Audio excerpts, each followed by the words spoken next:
on the Shabbos, we read chapter 4 of Pirkei Avot, of Ethics of the Fathers. The way it's presented, it sounds like, oh, that's something we do for a few weeks between Passover, Pesach, and Shavuot. Actually, we read them for about 4 months of the year, which is interesting if you think about it. This is one section of what we call Mishnah. Mishnah was the first codification, first writing down of what we call the oral Torah. All the explanation of the law that Moshe was given on Mount Sinai, which is supposed to be oral. But there came to be a certain point after the destruction of the Second Temple. It was like, if we don't write this down, it's going to be lost completely. There's so much chaos. There's so much persecution. The Romans are so torturous. We got to write this down or we're going to lose it. And therefore, the sages said, yes, write it down cryptically. So that first cryptic codification and literal writing down of the oral Torah is called the Mishnah. And a few hundred years later, it was so hard for people to understand because it was so cryptic, which is why we have the Talmud, which is the rabbis discussing what does this mean and how do we apply this and what do we do? And that's, of course, the brilliance, the lengthy discussions of the Talmud. So within the Mishnah, one little section of the Mishnah is called Avos, which means fathers. It's 5 chapters. And the sages said, oh, this is really cool. Because this is 5 chapters. And they're always exactly 6 weeks, 6 Shabbosos, 6 Sabbaths between the holiday of Pesach and the holiday of Shavuos. And we know this is a time of working on ourselves as we think of or focus on every night when we count the Omer, when we're counting the 49 days between Pesach, Passover, and Shavuot. Every day as we count, we're supposed to really be doing inner work. It's a time of refinement. It's a time of growth. So what's more appropriate than to learn this section of Mishnah called Avos, the fathers, because these are ethics of morality, of going beyond the letter of the law, of the inner dimension, of proper conduct, of morals, ethics, values. That's what we want people to think about during these times. So let's do it. Oh, problem. It's 5 chapters and there's always 6 weeks. So to make it work, there's 5 chapters in the original Mishnah called Avos, fathers. And then there's another chapter they added. Because when they closed the Mishnah, when they said, okay, we're done, we made the Mishnah, and then the sages are, but wait, what about this? But wait, what about this? But wait, what about this? Oh, those are all good. Those are all true. We'll make extra chapters, but it's not Mishnah. We close the Mishnah. Like, this is just addendums, as we would call them. And the addendums have a different name. They're actually called brisos, because brisa means outside. And these are outside the Mishnah. So we have 5 chapters in the Mishnah section called Fathers. And we took another chapter, which was a brisa, because the sages said it after the Mishnah was closed. And then we have 6 chapters. Perfect. 6 chapters, 6 weeks. This is such a great idea that we just keep saying it. So we don't only say it from Passover to Shavuos. We actually say it from Passover all the way to Rosh Hashanah, which means we say it one set, one complete unit from Passover to Shavuos. And then we say it another 3 times. From after Shavuot to Rosh Hashanah, we do it 3 more times. So every year we learn these chapters 4 times. So probably I would imagine this is the most well-known section of all Mishnah, because literally everyone is at least reading it 4 times every year. That's a lot of focus on these concepts. And all these concepts are really ideas to help us grow and become better people with better ethics, better morals, better values. So I thought it would be nice today to just focus on the chapter of this week. So then, of course, the question is, well, what is the chapter of this week? That's a great question, because I was thinking about it myself. And we could really look at it as one of 2 ways. Either the chapter we read on Shabbos, or the chapter we're going to read this coming Shabbos. Why could I go in either direction? Because Shabbos has a very powerful import on the week. The entire week is blessed from the previous Shabbos, and the culmination of the week is the upcoming Shabbos. For that reason, we have the custom, in case you know this custom, and in case you wondered about this custom, that if someone's getting married, the Shabbos before they get married, they have parties on Shabbos. The girl has a party, and the man has a party. The woman's party, it has different names in different groups among the Jewish people. Vorspiel, some people call it Shabbos Kala, but it's a party. It's a party the Shabbos before your wedding date. And the man also has some type of party Shabbos before he has an aliyah. He's called up to the Torah. They throw the candies at him, and he should have some type of gathering, celebration, the Shabbos before his wedding. So I had a girl that once asked me, a girl I was close to, she's like, Mrs. Turner, I really don't want that party. Can I skip it? I'm like, does it have any religious import? Like, do I have to do it? I really am not interested in a party. I just want to like chill and have a quiet, peaceful Shabbos, no parties. I'm like, that's a great question. I have no clue. Let me look into it. So I found out that actually, no, it of course has a spiritual import, like obviously. And the idea is that since the Shabbos blesses the coming week, and since the coming week is the week of your marriage, when you have this gathering on Shabbos, and all these people are going to say Mazel Tov, and they're all going to give you blessings. Oh, you should have a wonderful wedding. It should be amazing. Everything should go so smooth. You should build an eternal edifice together, and all the things people say. That's very significant, because all these blessings are going to carry over to the day that flows from this Shabbos, which is the day of your wedding. So I told her she should have the party. And I'm just bringing this out to explain this concept that Shabbos literally blesses the coming week. And at the same time, the upcoming Shabbos is the culmination of the week. So based on that thought, I assume that the more relevant chapter is what we had, because that's what's blessing these days. Though some could go in the other direction, that's totally fine. So this past Shabbos, the chapter that was read was chapter 4. So I wanted to focus on some ideas from chapter 4 of Avos, of Ethics of the Fathers. And I just picked a few, and there's so many. So if we go through the ones I picked, there's more. This is like such fascinating, relevant, wise concepts.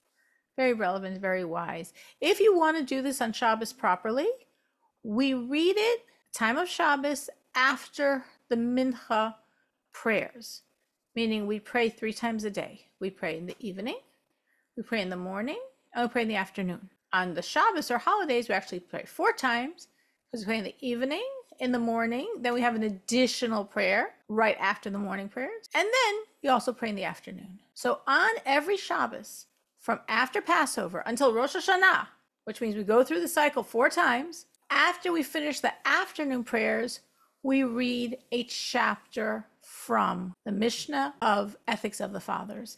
And we read them subsequently. It's not like, oh, I'll pick a random chapter this week. No, each week we're following along the pattern. And then we finish it and we start over again, and we finish it and we start over again. And that's how it goes for literally 4 sets, which is what we achieve from Passover till Rosh Hashanah. So again, this is something we're really doing for 4 months of the year.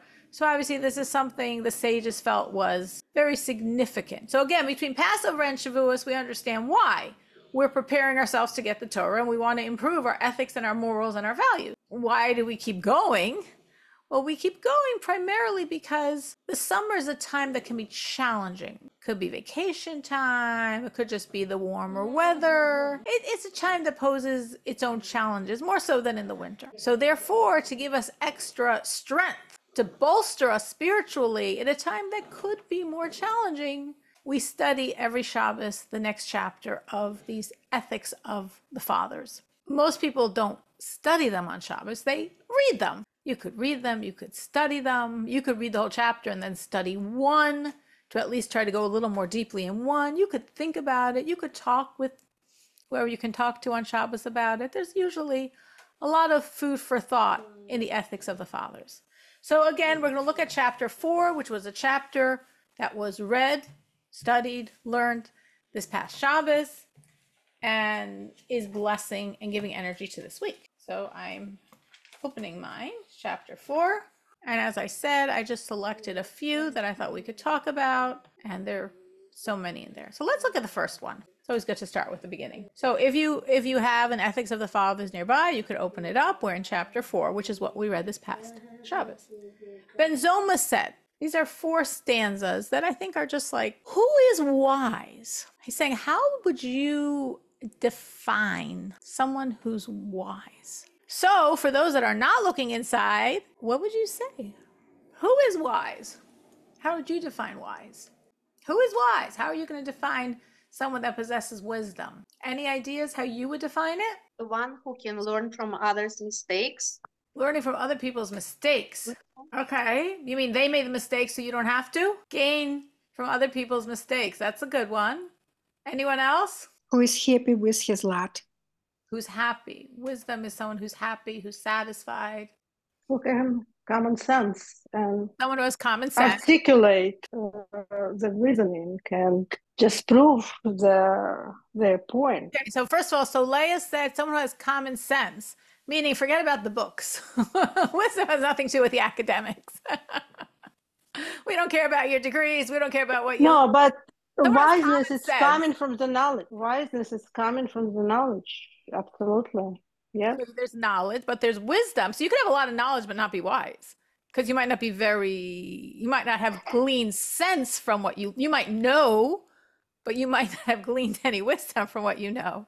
So someone who has common sense, and Leah said someone who can articulate it in a way that convinces you. So if you have the wisdom but you can't share it, we might not view you as wise. Anyone else? Any other thoughts how you would define someone who's wise? What strikes you as a quality of someone who's wise? Usually people listen to something. So someone you listen to, which goes back to what they you have said, like someone this who can talk. authority. Who can talk. They can talk. They might not really be correct, but they sound good, like many politicians who are not very wise, but they can talk and sound like they have a lot of authority. I think what everyone said had wisdom to it. There was definitely a point to everything. And it's interesting because the sage is actually going along the lines pretty close to what Menucha said. The sage said, who is wise? He who learns from every person. Very interesting definition of wisdom. So Menucha said, when you learn from other people's mistakes, so you don't have to make them yourself. This sage is broadening it. It's not only to learn from people's mistakes. He's making a very interesting point here. We're talking about wisdom. And he's defining wisdom as someone who can learn from everyone. I'm comparing it to the idea of wisdom, like we think of someone who's wise as someone who has a lot of knowledge. And he's saying it's not that you have a lot of knowledge. It's your ability to acquire. And it's your ability to acquire it from life. Going back to that term, common sense, Leah said before. To really look at life as your teacher. That doesn't mean books aren't your teachers. That doesn't mean that teachers aren't your teachers. But it's sort of a perspective that everything I encounter is for a reason. That everyone I encounter has something to teach me. They might have something positive to teach me. They might be teaching me by their negative example what not to do. As Menucha said, they might be teaching me from their mistakes, what I can avoid. Or they could be teaching me from their stellar qualities. But if I look at life that way, life is my teacher. And everyone I encounter is part of the process. Nothing's random. Everything's from God. Everyone I have something to learn from.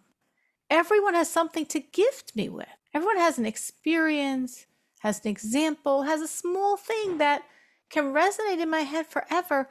When you have that attitude, when you're open, when you're absorbing, that's wisdom.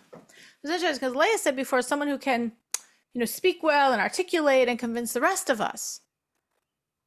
And the sages say, no, wisdom's not like this. Wisdom is like this. Wisdom is absorbing.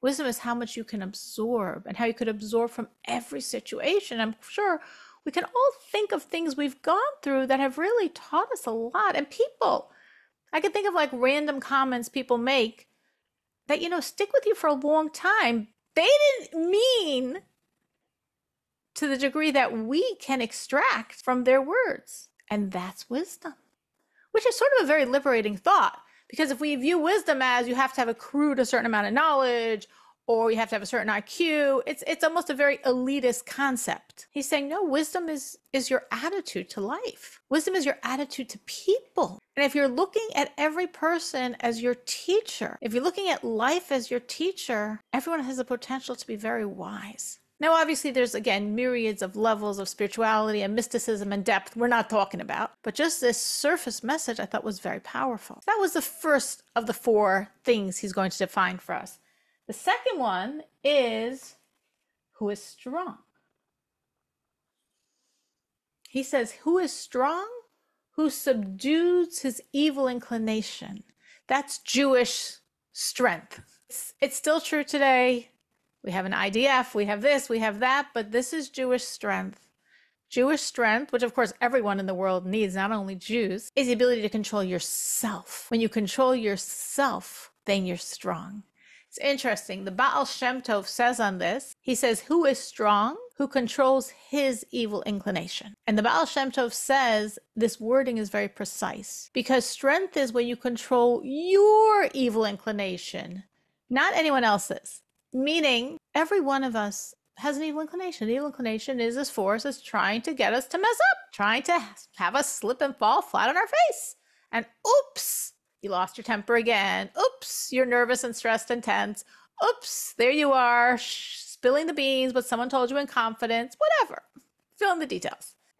The Baal Shem Tov says, every one of us has our own challenges. And it's very easy to overcome someone else's because they're not yours. It's very easy. You look at someone else and like, oh my gosh, how is she behaving that way? I would never do that. And the truth is, maybe you never would. Now, sometimes you do, and that's a different story.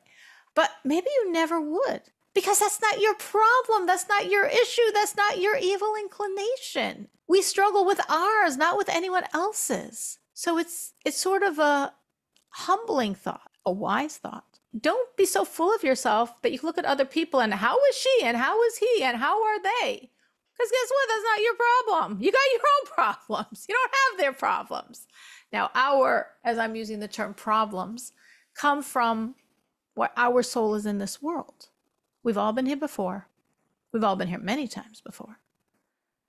And we're here for whatever specific areas we didn't do properly, we still need to rectify. We never did in any of our many previous lifetimes.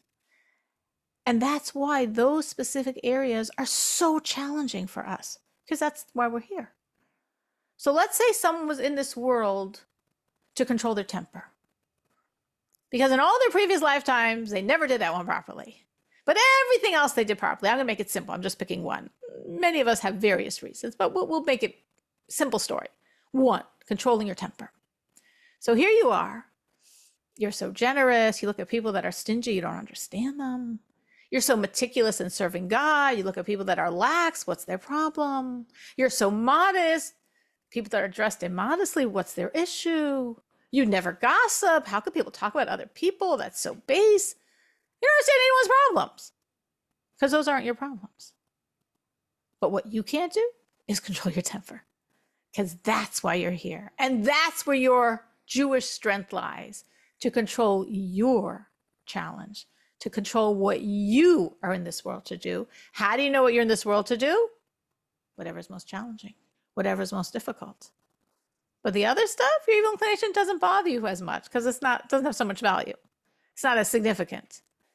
And that's how we can get into this arrogant space and look down at other people and not realize true Jewish strength is controlling my challenges, not other people's. The third point he said, who is rich? How do you think we define true Jewish richness? How do you think you define rich? So he said wise is someone who can learn from everyone. Strong is someone who can control their own negative impulses. How do you think we define wealthy? I think that's what I said the first time, who is happy with what he has. Exactly. That is a definition. What a beautiful definition of wealth. What a liberating definition of wealth. We should all absorb it, like breathe it in. What's wealth? Being happy with what you have. Now, being happy with what you have is the opposite of the human condition. So if you're like, wow, I don't know anyone who's happy with what they have, or that sounds so simple, how come I'm not happy with what I have? The truth is that's not how we're wired, honestly. Our sages, who understood human nature unbelievably, said the nature of man is, if you have 100, you want 200. And if you have 200, you want 400. So that's our nature. It could be a good nature, it could be a bad nature. It depends what you're wanting. But that's our nature. So that very nature means to stop and say, breathe, appreciate, be satisfied with what you have. Well, this goes against your whole wiring, but it's such a powerful message. It's so unbelievable because it just gets you to jump off the whole rat race. Like you're not in the competition anymore. You left it. You walked away. You said, what I have is what I need, is what God gave me. It's good. I appreciate what I have. And you think of your blessings. You think of everything you have, because of course, many things we have can't be quantified in dollars, but they're very, very valuable to us, like health, like relationships. And you just think of your blessings and think of your blessings and think of your blessings and literally feel rich. You're supposed to feel rich. God wants you to feel rich. And God wants you to know you're rich. Be happy with what you have. And if you don't pursue actively being happy with what you have, you probably won't be, because that's not human nature. And then no matter how much you have, our sages say, it's irrelevant. You'll never be satisfied. You'll always want more. That's how we're wired. And again, it's not always a bad thing. Sometimes it's a good thing to always want more. But at the same time, there's this state of wealth of being happy with what you have. So if anyone has long-term memory, they can remember that 2 weeks ago, that was the subject of our whole class, right? The whole lecture focused on gratitude, because I get to pick what we talk about. And I was in a very grateful state after seeing all the miracles of Beryl's surgery and the miracle that he's walking around for 11 years with this big hole in his heart and nobody knows. I actually visited the cardiologist on Wednesday. I visited, so to speak. We had a visit. And I said to the cardiologist, were you surprised when you heard this? He's like, yes, because he's been his cardiologist since he was a newborn. And he's like, I right away looked back at the pictures. Like, what did I miss? He said, and guess what? I still can't see it. So I'm, of course, telling him, look at the miracle God did. And he's telling me, look at what a body can do. Here's this body. Here's this huge hole. And look how the body is like trying to heal itself, and did so successfully for 11 years. But I said, listen, it was God that saved my son from being in the hospital for months as a newborn with this massive hole. He's like, yes. So gratitude, being grateful. So since then, I've been very focused on this, because I just keep thinking of, and this, and this, and this, and this, and this. Because once your mind goes in that direction, you see more things and more things and more things, and you keep reviewing them, and you keep feeling so rich. I'm sure I've shared how once a friend of mine visited me many years ago. Now my house is generally fairly neat because I don't have that many children around that are going to destroy it. But this was when I had many children at home, young children that made great messes because they were, thank God, healthy, normal children. And this woman came in. And she was never married, never had children. It was a Sunday afternoon, the pinnacle of the disaster. And she looked around my total mess of whatever she saw, living room, dining room. And she looked at me and she said, seriously, you're so wealthy. You're so rich. Not like your house is such a mess, but you're so rich. And I remember like absorbing that. And I thought, she's so right. I'm so rich. That's why my house is such a mess. It's such a wonderful perspective. So who is wealthy? Someone who's happy with what they have. We could just let that percolate in our brain. Do I strive for wealth? It's a virtue. Look at what you have and feel grateful. Now a person could say, but I'd be grateful, except I don't have. So I don't actually feel rich because I'm not happy with what I have. I actually feel very lacking. That's legitimate. But I think what the sage is teaching us is to acquire wealth, start by being happy. Yes, glass half full, glass half empty. Of course, we all know that. And some of us have a lot of deficits in the not full side. Some people are contending with a lot of serious things. And therefore, it's like, I'd love to be happy with what I have. My problem is, but what the sage is teaching us is that you have a choice. You have a choice. You have a choice to choose wealth, just like you have a choice to choose wisdom. You'd love to be wise? Of course, I'd love to be wise. Wonderful. Look at life as your teacher. Look at every person as your teacher. You too can be wise. You'd love to be strong, of course. Great. Focus on your own weak points, conquer them. You can be so strong, you never have to walk into a gym in your life. You want to be wealthy? Same thing. Focus. It's a mindset. Focus on gratitude for what you have. And that itself creates the wealth. Meaning, as you have gratitude for the good in your life, and you just keep obsessing on the good, you keep thinking about the good, and then you think more about the good, and you think more about the good, and you just fill your head with the good, not fill your head with what you don't have that is also very valid and significant. You fill your head with the good, that creates the wealth. That creates the ability for the other things also to work out, because you're making yourself fit for it by being so appreciative, by being so grateful, by being so focused, by feeling I'm rich, I'm wealthy, I'm full. I don't feel hungry. I don't feel needy. I feel full. I feel taken care of. And it's a mindset, meaning someone could have far more than you and feel far more needy than you. You can have more, you could have less. It's your mindset. Are you going to feel full? Are you going to feel nurtured? Are you going to feel taken care of? Are you going to feel satiated? It's your mindset. And when we cultivate that mindset, and who doesn't want to feel rich? Who doesn't want to feel taken care of? Who doesn't want to feel that all their needs are met? When we cultivate that mindset, it opens up the channels for the other things to happen as well. So it's a very healing mindset. It's a very healthy mindset. And it's a mindset that allows blessings to flow. So who is truly rich? Someone who really appreciates and feels grateful and taken care of by what they have.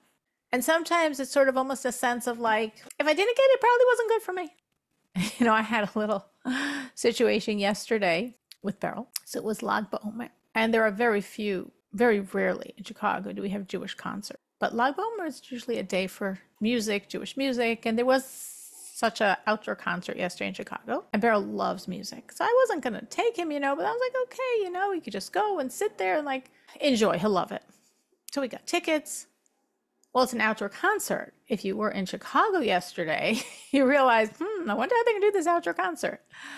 So my daughter and she was taking him and Beryl were on the trip. And then I got a message from someone there. Oh, they rescheduled it indoors, a different time, different place, different venue. Okay, fine. I tell my daughter, she brings him back. And then she brought whatever, this happened and that happened. And then he fell asleep. And then he was sleeping so deeply, we just couldn't wake him up. And whatever, at the end of the day, he never went to that concert. And I was like, that was such a divine setup, I'm not telling you all the boring details, but so many things happened that he couldn't go.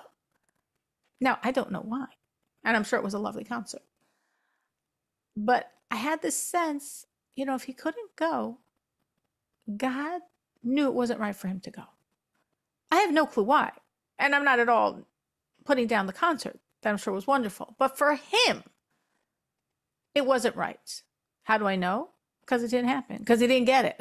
If we could look at our own lives that way, like, well, I wanted this and I tried for this and I worked hard for this and it didn't happen. Maybe God's saying, yeah, that's not good for you. Or it's not good for you now. It's good for you, but not now. When it's good for you, when it's right for you, God says, don't worry. The door is open. Who is rich? Who's happy with what he has? The fourth section here is who is honored. Any clues how he's going to define that one? Who would be the honored person? Well, wisdom is one who can absorb from everyone around them. Strength is one who can control himself. Wealth is one who appreciates what he has. So if we're following this mindset, who is honored?